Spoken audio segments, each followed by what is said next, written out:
Oi, pessoal, graça e paz, tudo bem?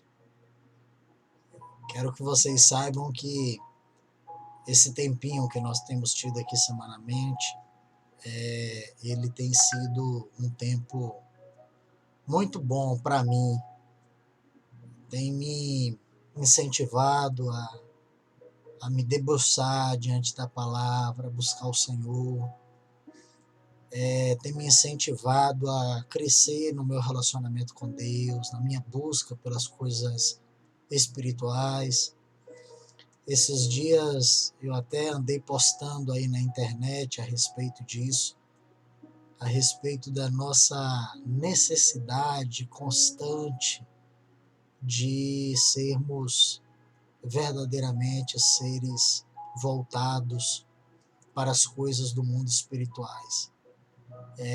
De termos um coração em Deus, de buscarmos a vontade de Deus, de entendermos o que é que Deus tem para nossas vidas, sabe? De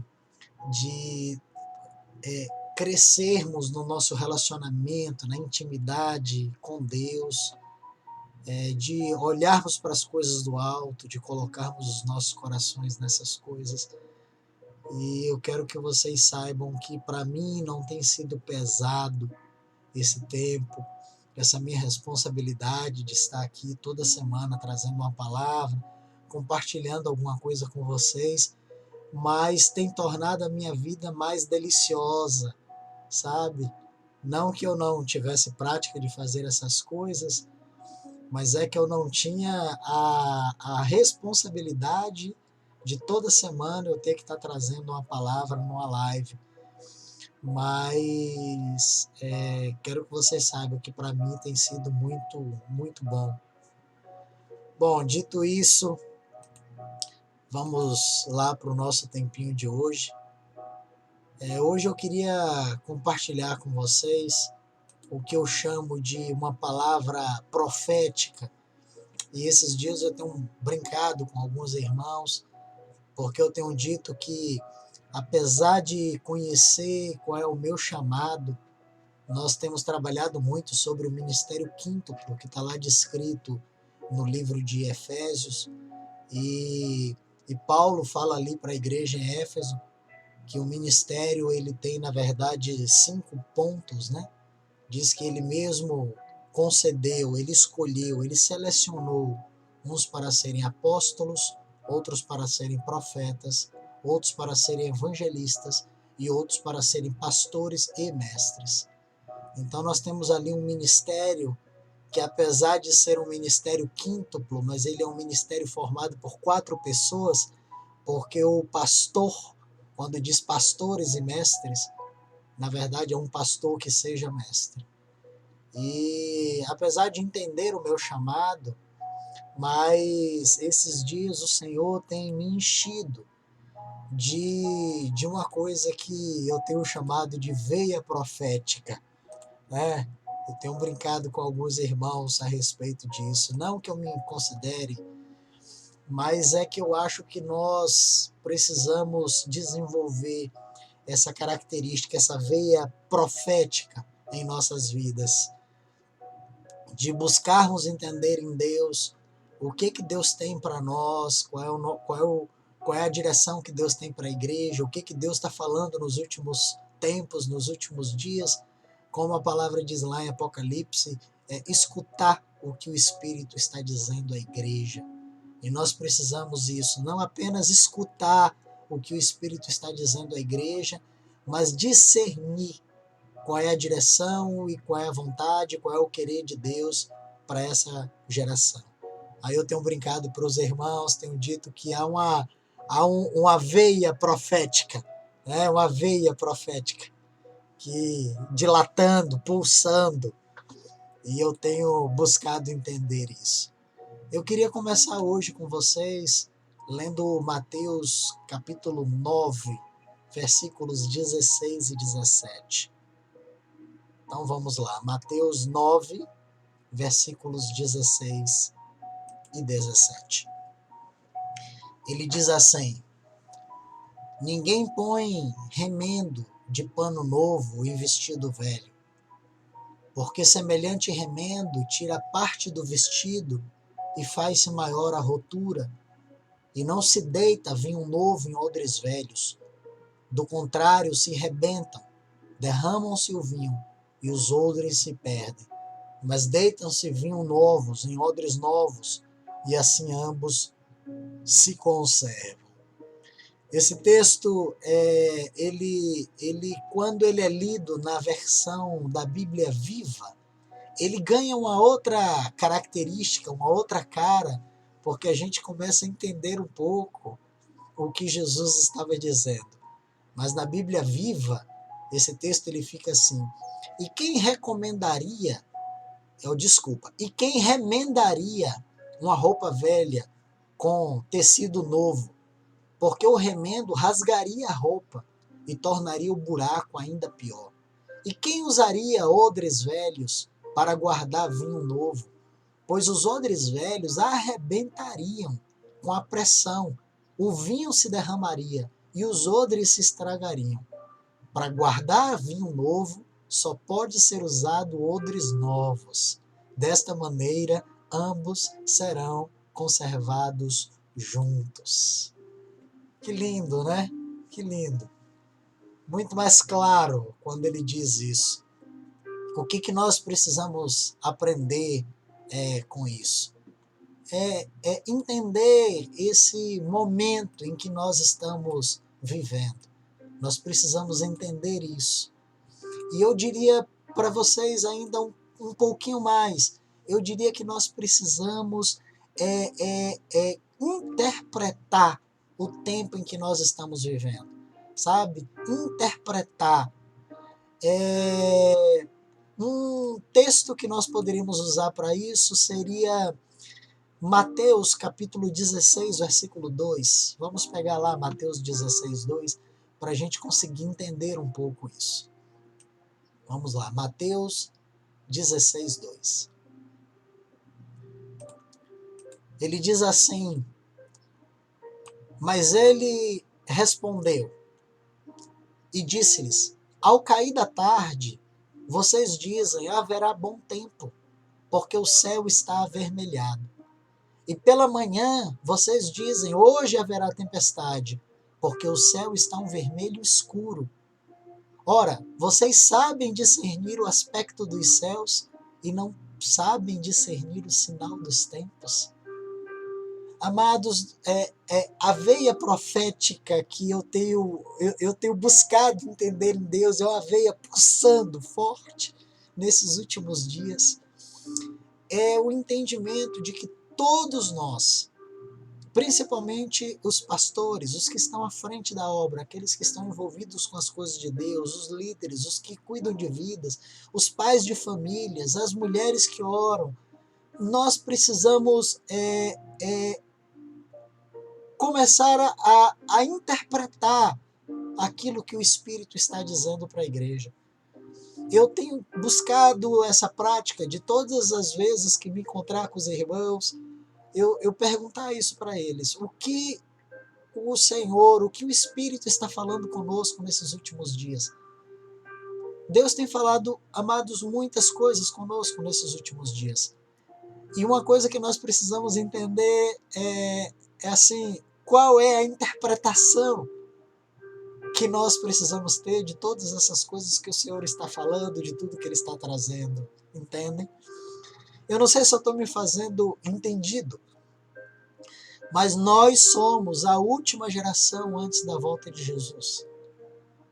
Amados, deixa eu repetir isso para vocês. Nós somos a última geração antes da volta de Jesus.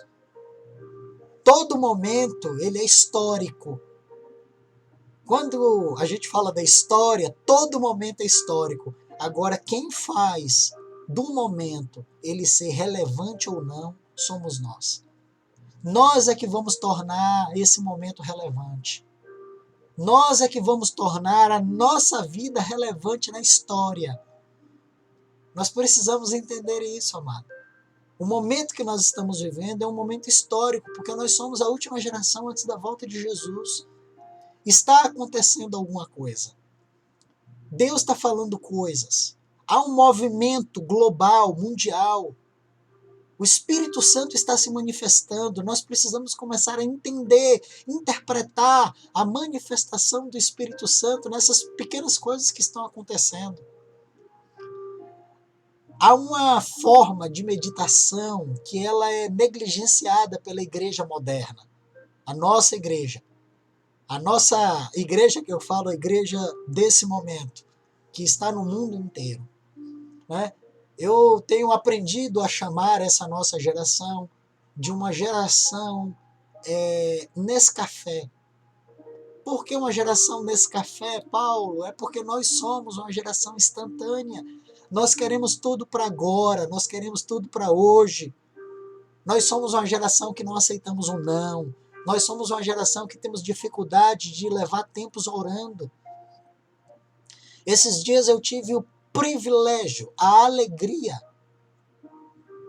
o regozijo de alma de ver a conversão da minha mãe, aos mais de 80 anos de idade. Eu me converti com 15 anos, estou caminhando para os meus 50. E nesses 30 e tantos anos de caminhada, eu tenho orado pelos meus pais. Meu pai faleceu há uns anos atrás e meu pai se converteu no leito da morte. E minha mãe, agora aos mais de 80 anos de idade, conheceu o Senhor. Vocês entendem, amado? De que você sabe o que é você orar por uma pessoa por mais de 30 anos? Eu oro pela minha mãe há mais de 30 anos. Mas nós fazemos parte de uma geração Nescafé, uma geração em que nós queremos tudo instantaneamente. Nós queremos colocar as coisas rápido. Queremos orar e dizer para os enfermos, levante, queremos que ele levante. Nós queremos restaurar casamentos em 24 horas. Até o movimento espiritual do mal, ele está instantâneo. Você passa aí nas cidades, você vê lá. Irmã Fulustraquina traz o seu amado em 3 dias.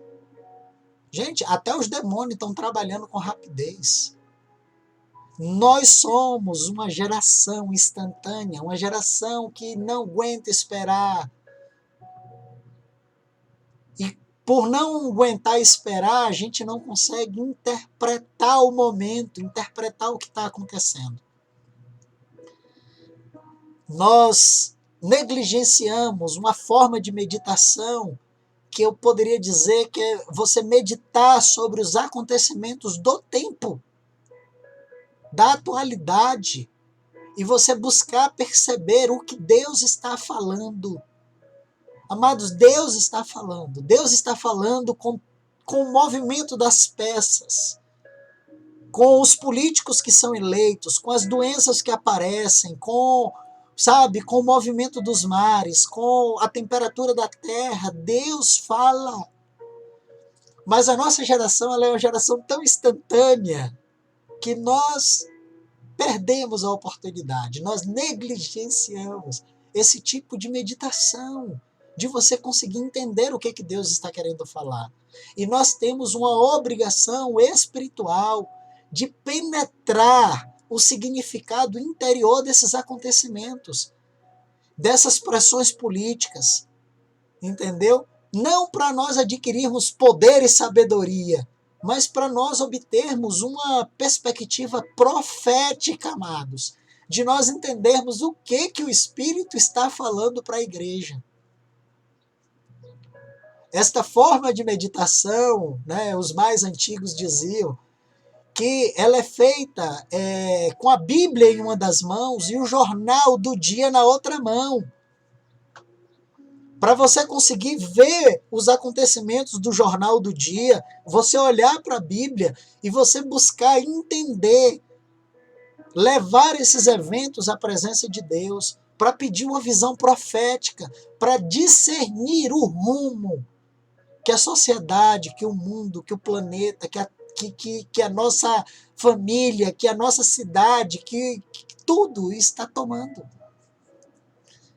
E dessa forma nós vamos pedir orientação ao Senhor, para que qualquer coisa que eu precise fazer, eu faça, para me tornar protagonista da história em que Deus está escrevendo no mundo, a fim de que eu consiga ser sal, a fim de que eu consiga ser luz, a fim de que eu consiga colaborar com o propósito eterno de Deus no meio de uma geração má, corrupta e de um mundo decadente e tenebroso.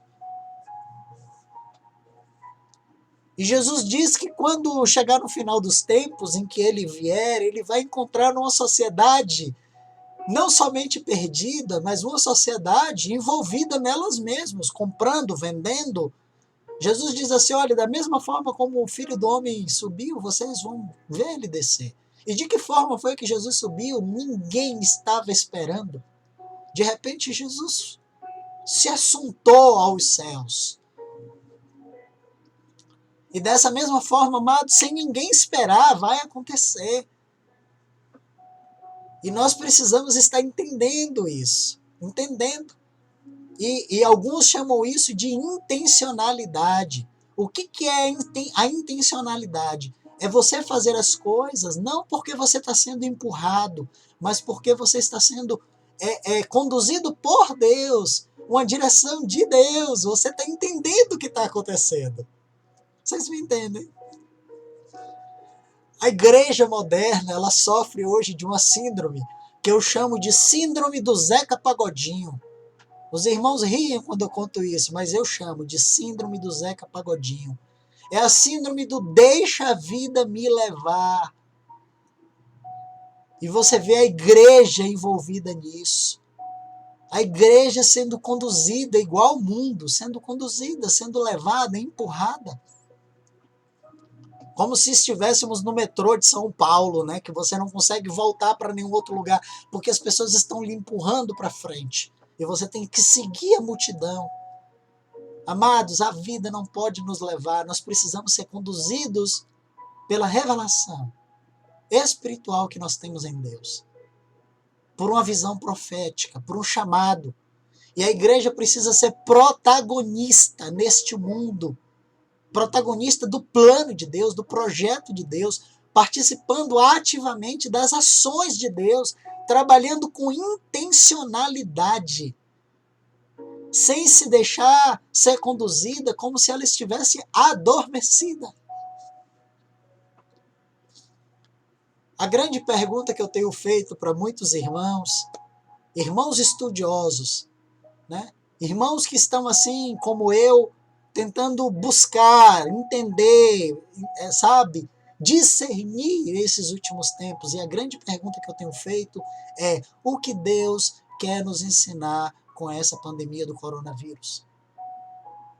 Tem alguma coisa, amados, para a gente entender. Por que isso aconteceu? Qual é o objetivo?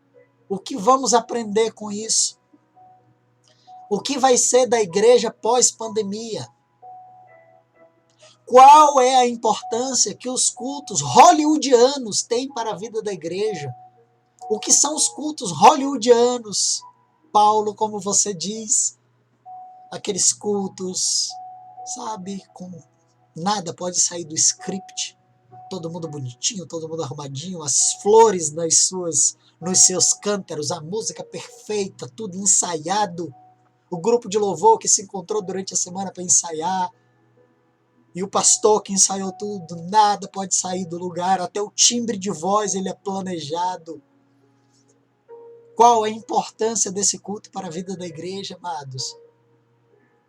A pergunta que eu tenho feito é o seguinte: as famílias, elas saíram fortalecidas dessa pandemia ou elas saíram piores? De que forma nós vamos alcançar um povo que está em reclusão social? Qual é a importância que a igreja tem para a sociedade? De que forma nós podemos e devemos ser úteis? De que forma nós vamos ajudar os nossos filhos, os nossos jovens? Amados, é um momento de uma troca de um vinho velho por um vinho novo. Mas talvez o vinho novo ele não possa ser colocado em mim porque eu sou odre velho. Como é que eu posso receber vinho novo se o meu odre é velho? Odre é onde você guarda o vinho. Vinho é a ação do Espírito Santo. E o meu odre, amados, é a minha maneira de pensar, a forma como eu encaro. Será que não é momento de mudar o odre? Será que não é momento de mudar a minha maneira de pensar? Será que não é momento de mudar a maneira que eu enxergo a igreja? O que é a igreja para você? A igreja é isso, como eu falei, são esses cultos hollywoodianos, com script, tudo bonitinho. O horário do louvor, o horário da pregação, o horário das senhoras, dos jovens, da música. Depois, o horário dos dízimos, o horário das ofertas, o horário dos avisos, o horário de tudo. Isso é a igreja? O que é a igreja? Qual é a vida de igreja que Deus quer que a gente leve? Tem um texto, se você quiser anotar, depois você pode ler, que é Eclesiastes capítulo 7, versículo 29. Na linguagem de hoje, e olhando lá no original, é exatamente isso que o autor de Eclesiastes quer falar. Eclesiastes 7, 29 diz assim: Deus nos criou simples e direito, mas nós complicamos tudo. Amado, nós complicamos tudo. E eu quero dizer uma coisa para vocês. Existem alguns países em que tudo é complicado, mas o povo é simples. Você quer ver um exemplo disso? Moçambique. Vamos falar um pouco de Moçambique, se você quiser pesquisar aí sobre Moçambique. Moçambique, lá é tudo complicado. Morar é complicado, criar filhos é complicado, trabalhar é complicado, estudar é complicado, mas o povo é simples. Olha, um apartamento de 2 quartos no centro de Maputo, ele não sai por menos de 1.500 euros. Em más condições, precisando de obras. Um país pobre, com um apartamento de 2 quartos, por mais de 1.500 euros por mês. Uma casa simples em Maputo, ela pode custar em torno de 1.900, 2.200 euros por mês. Uma casa com um pouquinho mais de luxo custa cerca de 4.000 euros. Há quem se queixe de ter visto a inflação de Maputo crescer em mais de 200% em 2 anos. Os preços das coisas importadas são caras. E a maioria das coisas vem de fora. Carne, leite, cereais, papel higiênico. Sabe como é que é o estilo de vida numa cidade como Moçambique? É você partilhar a casa. Você ter uma casa e dividir, fazer o que nós chamamos aqui de república, que é para você conseguir dividir os custos. Existem apartamentos em Moçambique, em prédio de 16 andares sem elevador, custando mais de $1.000. Amados, a atividade agropecuária lá ela é extremamente prejudicada pelos períodos de secas que são extensos ou pelas frequentes enchentes. A nação ela é dependente de ajuda alimentar, o que não é suficiente para alimentar toda a população. Se você for fazer uma pesquisa sobre a nutrição de Moçambique, você vai descobrir que 38% dos moçambicanos são subnutridos. O IDH, o Índice de Desenvolvimento de Moçambique, é o 5º menor do mundo, com a média de apenas 0,28%. Expectativa de vida baixíssima, 48 anos. Taxa de mortalidade infantil altíssima. 88 mortes para cada 1.000 nascidos vivos. E uma renda per capita de apenas $400. Amados, que complicação você viver num lugar desse. Mas o povo é simples. Já no Brasil, a vida aqui é simplificada. Aqui tudo simples, tudo simplificado. Aqui você tem ajuda para tudo, você tem ajuda do governo. Aqui o SUS é público. Aqui você tem medicação dada pelo SUS, você tem assistência médica do SUS, internação pelo SUS.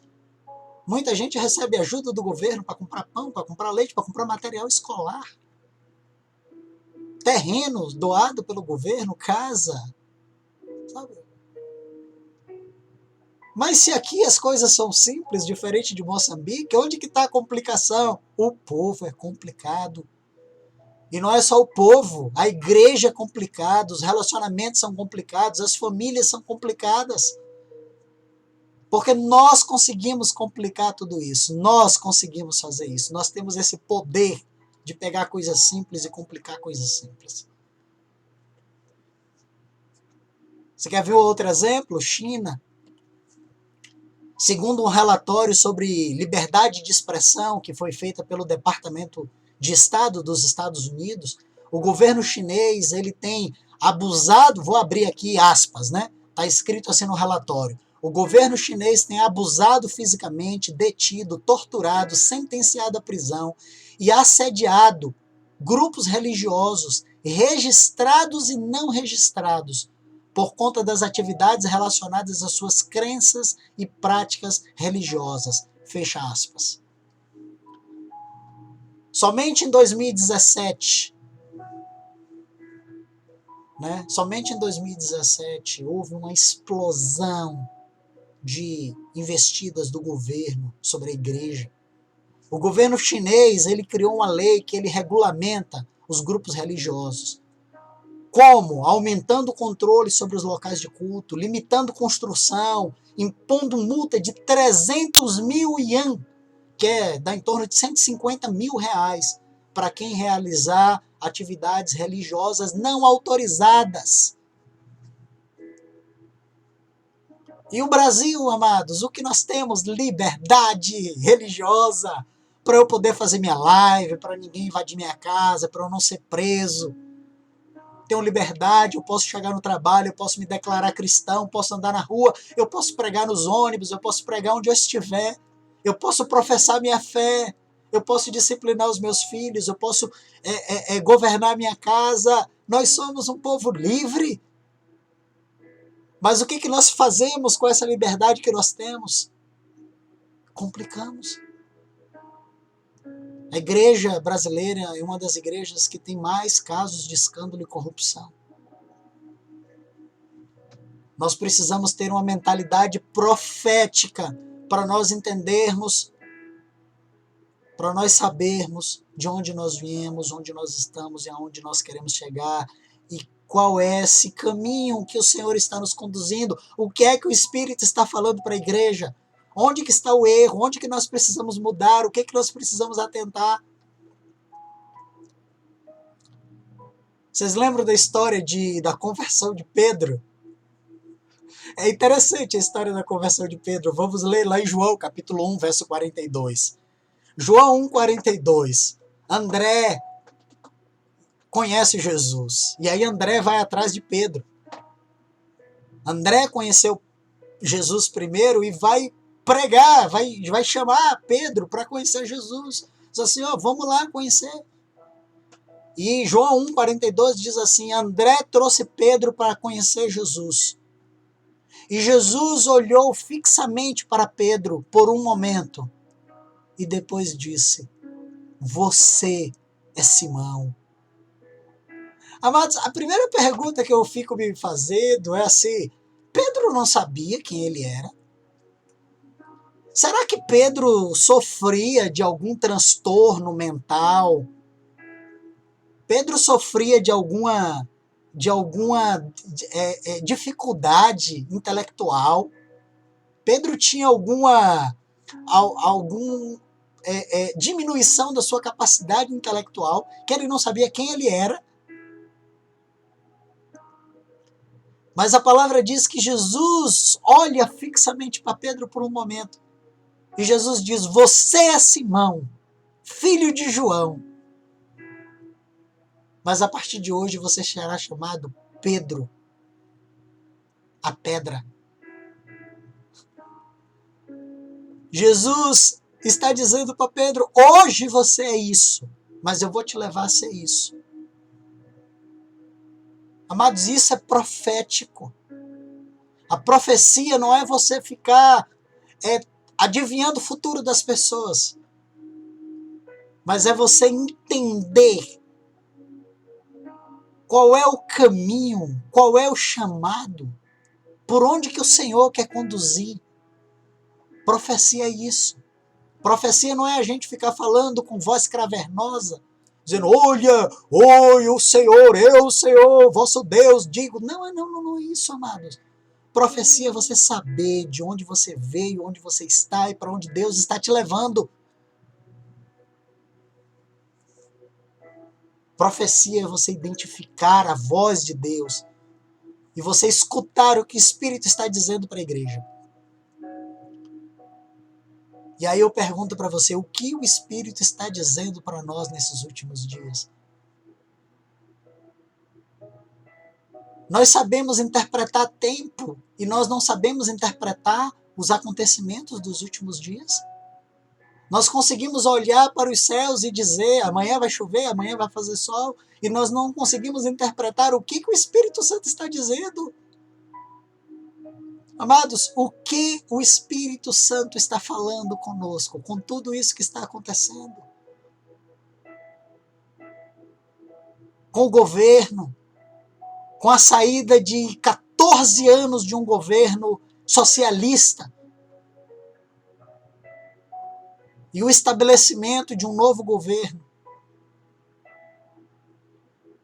que nós estamos aí há 2 anos com o governo Bolsonaro. O que o Espírito Santo está falando conosco nisso? O que o Espírito Santo está dizendo para a igreja? O que o Espírito Santo está falando para a igreja com toda essa onda do coronavírus? O que o Espírito Santo está falando para a igreja quando manda a gente para dentro de casa? Quando tira as crianças da escola e coloca as crianças 24 horas dentro de casa com seus pais? Nós precisamos entender tudo isso.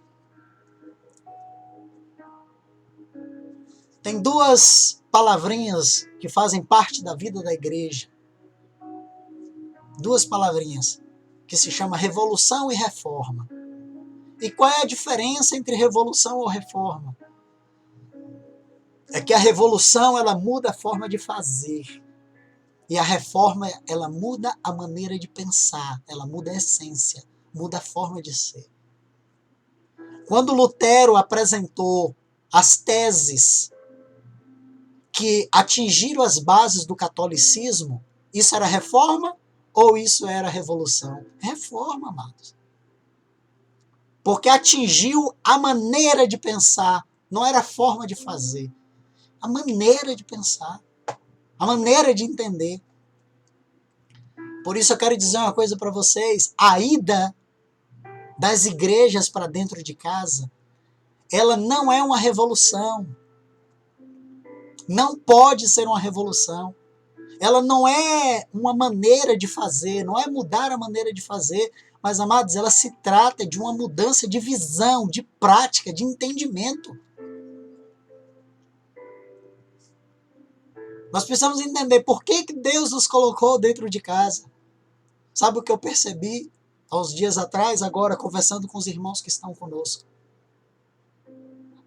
As igrejas que caminham conosco, as famílias que estão conosco, saíram fortalecidas. Sabe por quê? Porque há anos o Senhor vem trabalhando isso conosco, nessa veia profética. O Senhor, essa veia vem pulsando e o Senhor vem insistindo nisso. Levar os maridos a ser os pastores de suas casas. Levar os maridos a cuidarem de suas esposas. Levarem os pais a cuidarem dos seus filhos. Levarem os filhos a obedecerem os seus pais. A crescerem no relacionamento. A formarem homens e mulheres sadios na fé. entendimento do papel do marido, entendimento do papel da mulher, entendimento do papel dos filhos. E aí, quando veio essa pandemia, nós estávamos preparados para sairmos mais fortalecidos. Enquanto eu converso com algumas pessoas que estão dizendo que nessa pandemia ganharam peso, estão obesos. Sabe o que nós ganhamos na pandemia? Conhecimento de Deus, vida de igreja, vida de família, revelação do meu papel como profeta, como pastor sobre a minha casa. Quando a gente entende, quando você começa a entender o que o Espírito Santo está falando, por meio das coisas, do acontecimento, você não é pego de surpresa, amado. Você não é pego de surpresa. Alguns anos atrás, o Senhor falou conosco exatamente sobre isso. Sobre a necessidade de poupar, de juntar dinheiro. Incentivamos os irmãos a fazerem isso. Baseado na visão de Daniel, no sonho do rei que Daniel interpretou, 7 anos de escassez, 7 anos de fartura. E nós preparamos os irmãos de que o Espírito Santo estava falando conosco, de que nós precisaríamos juntar dinheiro, porque haveria um tempo de escassez, o tempo de escassez chegou. E muitos irmãos estão sobrevivendo com os recursos que foram juntados nos tempos de fartura. Entender, interpretar o que o Espírito Santo está fazendo, qual é a direção de Deus, o que o Senhor está falando. Isso é visão profética. E aí o que aconteceu? Os templos foram fechados. As igrejas tiveram que funcionar onde? Dentro de casa. Eu vi vários homens convertidos com suas famílias que estavam participando de live, tinham que reunir a família, que era para poder assistir numa tela de celular, o pastor pregando na live. E aí a internet não estava boa, e aí o pastor estava pregando, as imagens ficavam travando. E aí eles eram obrigados a ler a Bíblia. Ler a Bíblia, amados! Eles foram obrigados a ensinar para os filhos, a fazer a tarefinha de casa, que quem fazia nas congregações eram as tias da escolinha. Deus está levando a igreja a esse entendimento. O que é a igreja? O que será da igreja pós-pandemia? Que tipo de igreja nós seremos daqui para frente? E aí, alguns podem dizer assim, não, então vamos pegar agora as congregações, as denominações, vamos levar a uma vida de igreja dentro de casa. Amados, não é isso. Não é revolução. Revolução é mudar a forma de fazer. É reforma. É mudar a maneira de pensar. É eu entender o meu papel como profeta sobre a minha casa, como pastor sobre a minha família, a minha necessidade de cuidar da minha esposa, de cuidar dos meus filhos, de ter o meu culto semanal, de ensiná-los, de formá-los, sabe? É mudança de mente. De eu entender que a responsabilidade pela formação do meu filho não é da escolinha, não é da escola dominical, é minha, como profeta sobre a minha casa. É entender a necessidade de ter que levar o evangelho do reino para outras pessoas, de ser exemplo, de ser padrão. É reforma. Reforma, amados, não é revolução. É mudar a maneira de pensar. Por isso que a solução não é pegar agora as denominações e levar todo mundo para dentro de casa. Sabe por quê? Porque senão nós vamos chegar dentro de casa e fazer ali uma microdenominação. Tudo que tem lá, a gente vai fazer dentro de casa. A gente vai ter o horário dos avisos, o horário do louvor, o horário da pregação, o horário de tudo. Amados, igreja nas casas não é trocar o lugar da reunião. Igreja nas casas não é uma reunião. Igreja nas casas não é uma melhoria na estrutura. Igreja nas casas não é uma mudança da forma de fazer. Não é. Igreja nas casas é uma mudança de entendimento da raiz da igreja. É mudar a mentalidade dos membros, é levar cada homem a entender o seu papel como pastor da sua casa. É levar ele a entender que a esposa dele e os filhos dele são as ovelhinhas dele. E ele ali precisa cuidar, ele precisa proteger, ele precisa dar palavra, ele precisa encher essas pessoas. É levar os filhos a entenderem que o pai é o pastor daquela casa. E que como pastor ele precisa ser exemplo, ele precisa ser modelo. É uma mudança, amado, na vida de Jesus na família. É restaurar Jesus como papel central na vida das famílias. É acender a candeia da casa. Levar as pessoas a brilharem.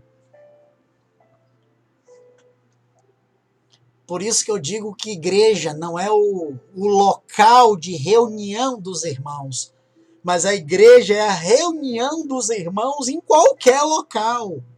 Vou repetir isso. Igreja não é o local de reunião dos irmãos. Igreja é a reunião dos irmãos em qualquer local. E eu quero afirmar para vocês, nessa veia profética que está pulsando, quero afirmar, Deus está derrubando uma estrutura hollywoodiana de igreja que nós montamos, que o Brasil montou. Deus está derrubando isso. Algumas Deus vai permitir que sejam derrubadas por meio de escândalos, outras Deus vai permitir que sejam derrubadas por meio do coronavírus, mas Deus vai cumprir aquilo que é a vontade dele. Fortalecimento das famílias, porque a igreja só vai ser forte quando as famílias forem fortes. Amém? Amém. O Espírito de Deus, ele tem nos levado a uma compreensão de que tudo que ocorre na família produz reflexos na igreja. E se a igreja é fraca, é porque as famílias são fracas. Mas se a igreja é forte, é porque as famílias são fortes. Então nós precisamos trabalhar nas famílias, formar as famílias. E talvez tudo isso que esteja acontecendo esteja nos empurrando a um fortalecimento do entendimento do papel da família. Uma família tradicional, cristã, com seus papéis muito bem definidos, sem confusão de entendimento. E levando essas famílias a viver uma vida de igreja, fazendo com que o Espírito Santo venha trabalhar de uma forma uniforme na vida de todas as famílias, fazendo com que a igreja cresça. Amém. Isso é uma meditação que eu tenho feito, amados, a respeito de tudo isso que está acontecendo. A respeito do porquê que tudo isso está acontecendo. Podem haver outras interpretações, podem haver outras meditações, porque nenhum de nós somos donos da verdade e nenhum de nós temos toda a verdade. Mas eu tenho entendido que aquilo que Deus tem me trazido é um pedaço. E eu preciso juntar com outros homens que também busquem, que também queiram entender qual é a palavra profética que Deus tem trazido para a igreja nos últimos dias. E a partir daí nós vamos juntar os nossos pedaços para que a pluralidade da igreja produza a totalidade de Deus. E aí talvez a gente como igreja, como um todo, a gente consiga compreender a plenitude, a magnitude do projeto de Deus para nós. Amém? Que o Senhor nos abençoe, que o Senhor fortaleça a sua vida, a sua casa, a sua família, e leve vocês a cumprirem aquilo que é a vontade dele. Que a família de vocês desempenhe o papel de vocês como igreja, e que a igreja onde vocês estão sejam fortalecidas e sejam beneficiadas pela vida de igreja que vocês estão levando dentro das famílias. Beijo no coração.